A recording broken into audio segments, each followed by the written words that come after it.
என் மகள்கிட்ட வந்து நான் ஒரு டால்ஸ்டாய் கதையை நான் படிக்க சொன்னேன், 2 கிழவர்கள்னு. அவள் வந்து படிச்சுட்டு சொன்னா வந்து, அப்பா எனக்கு ரொம்ப பிடிச்சிருந்துச்சுப்பா, ஆனால் இது ஏன்ப்பா ரொம்ப முக்கியமான கதைன்னு ஏன்ப்பா சொன்னீங்க அப்படின்னு கேட்டேன். ஏன்னா அவர் சொல்லும் போது ரொம்ப முக்கியமான கதை படிமான்னு. அவள் படிச்சு எனக்கு புரிஞ்சிருச்சுப்பா, ஏன் முக்கியமான கதைன்னு சொன்னீங்கன்னு கேட்டேன். அப்போ நான் சொன்னேன், அம்மா நான் வந்து ஒரு 100 கோடி ரூபாய் உனக்கு நான் பேங்க்ல போட்டிருந்தேன்னு வச்சுக்குவேன், உனக்கு ஏதோ அவசரத்துலேயோ எதுக்கோ உனக்கு வந்து ஹெல்ப் பண்ணியிருக்கோம், நீ நல்லா வாழ்ந்துருக்கலாம். ஆனால் இந்த கதை அதை விட தாண்டினது.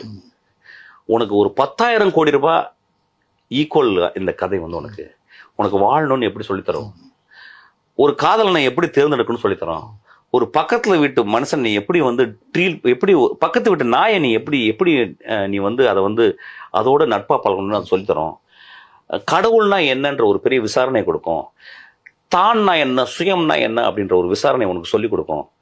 இந்த மரங்கள் ஏன் வந்து நம்ம வெட்டக்கூடாது, இந்த இயற்கையை ஏன் நம்ம பாதுகாக்கணும், நம்ம ஏன் நல்ல மனிதருக்கு ஓட்டு போடணும், நம்ம ஏன் நல்ல படங்களை போய் பார்க்கணும், நம்ம ஏன் வந்து மியூசிக் கேட்கணும், எல்லாத்தையுமே இந்த கதை உனக்கு சொல்லிக் கொடுக்குமா.